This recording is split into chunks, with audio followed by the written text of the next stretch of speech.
Hello friends, आप सब लोग स्वस्थ हैं, मस्त है और मेरे साथ जुड़े हैं, इसलिए आप सबका दिल से thank you thank you thank you. आज के बाद आपको फॉरगिव करना बहुत ही आसान हो जाएगा, क्योंकि जो मैं आज आपको बताने जा रही हूँ वो सुन के आपके तो होश ही उड़ जाने वाले हैं। वो बात ये है कि हम बहुत सारी चीजें ऐसी होती है जिन्हें हम भूलते नहीं है, और जिसने किसी ने भी हमारे साथ वो किया होता है, ज्यादातर बुरा किया होता है, उसे हम बिल्कुल भूलते नहीं है और उस इंसान को भी हम माफ नहीं करते हैं। और उसकी वजह से हमारी ही बॉडी सफर हो जाती है, हमारी ही एनर्जी खराब हो जाती है। उस इंसान को, जिसने तुम्हारे साथ गलत किया है, वो इंसान तो ये कब का भूल चुका होता है, उसे तो इस चीज से कोई फर्क ही नहीं पड़ता है। फर्क हम खुद को पड़ता है, क्योंकि हमने उसे अपने मन में बिठा के रखा है, जिसकी वजह से हमारी बॉडी खराब होती जा रही है, हमें एक एक डिसीज हो रहा है। वो एक चीज हमारे अंदर रखने की वजह से, जो कि निगेटिव है। ठीक है, जब भी हमारे साथ कोई भी गलत हो जाता है किसी इंसान की वजह से, हम उस चीज को भूलते ही नहीं है और उस इंसान को भी हम माफी नहीं करते हैं। लेकिन हमें ये ध्यान में रखना है कि हमारे घर में जो डस्टबिन होता है, जिसमें हम कूड़ा कचरा या जो हमारा गीला कचरा होता है उसे हम रखते हैं, तो हम हर दिन उस डस्टबिन को डिस्ट्रॉय करते हैं या फेंक देते हैं उस कचरे को।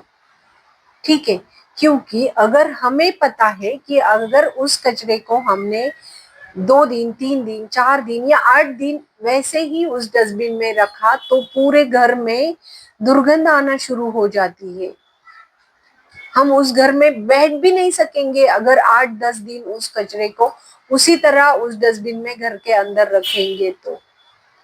जिस तरह उस घर में दुर्गंध आना शुरू हो जाती है, सेम थिंग अगर हम हमारे माइंड में किसी निगेटिव चीज को पकड़ के बैठे हैं, तो ये जो बॉडी है हमारी, वो भी एक डस्टबिन की तरह ही हो जाती है और उस बॉडी से दुर्गंध आना शुरू हो जाती है। मतलब कि हमें एक एक डिसीज होना शुरू हो जाते हैं। ठीक है फ्रेंड्स, तो जिस तरह से हम उस डस्टबिन को डिस्ट्रॉय करते हैं या उस डस्टबिन को हम जो भी उसमें गंदगी है उसे फेंक देते हैं, सेम उसी तरह हमारे मन में जो किसी के प्रति निगेटिव इमोशंस है उसे भी हमें रिलीज करना है, क्योंकि जाने अनजाने में वो निगेटिविटी को या उस चीज को हमने ही हमारी लाइफ में अट्रैक्ट किया था। कुछ समझ में आ रहा है आपके? क्योंकि जो भी हमारे साथ होता है वो हमारे ही कर्मों का हिसाब होता है, चाहे वो इस जन्म का होगा या पिछले जन्म का होगा। जो भी हमारे साथ अच्छा हो रहा है उसे भी हमने ही इनवाइट किया है, और जो भी हमारे साथ गलत हो रहा है उसे भी हमने ही इनवाइट किया हुआ है। तो अगर अच्छा हो रहा है उसके लिए भी हम ही रिस्पॉन्सिबल है, और बुरा हो रहा है उसके लिए भी हम ही रिस्पॉन्सिबल है। तो मनमुटाव क्यों रखना और किसके लिए रखना? क्योंकि ये तो हमने ही अट्रैक्ट किया हुआ है।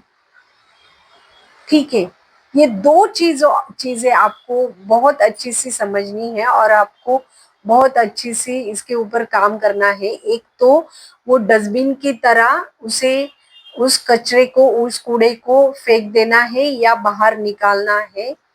और दूसरी चीज कि जो भी हमारे साथ हुआ था, किसी इंसान ने तुम्हारे साथ जो भी कुछ गलत किया था उसे तुमने ही अट्रैक्ट किया है, इस जन्म में या पिछले जन्म में। तो दोनों भी चीजें हमें ही करनी है। ठीक है फ्रेंड्स, ये आप करके देखो, बहुत बहुत बहुत मजा आता है। उस इंसान को आपको फॉरगिव करना है, क्योंकि उस चीज को आपने ही अट्रैक्ट किया था। जिस तरह वो कचरा हम फेंक देते हैं, उसी तरह जो भी चीज हमारे साथ घटित हुई थी, जो निगेटिव थी, उसे भी हमें फॉरगिव करना है, माफ करना है, ताकि वो हमारे अंदर से बाहर निकल जाएगी और हमारी बॉडी, हमारी हेल्थ हेल्दी हो जाएगी। ठीक है फ्रेंड्स, बहुत आसान है, ये चीज आप करके देखो और मुझे कमेंट्स में आके बताना आपको क्या फील हुआ। ठीक है फ्रेंड्स, किसी भी एरिया से आपको आज का ये मेरा वीडियो पसंद आया होगा तो वीडियो को एक लाइक करना, आपके फ्रेंड सर्कल में, रिलेटिव में इसे ज्यादा से ज्यादा शेयर करना। ठीक है फ्रेंड्स, फिर मिलेंगे और एक नई इंटरेस्टिंग वीडियो के साथ। तब तक के लिए bye bye, love you my friends.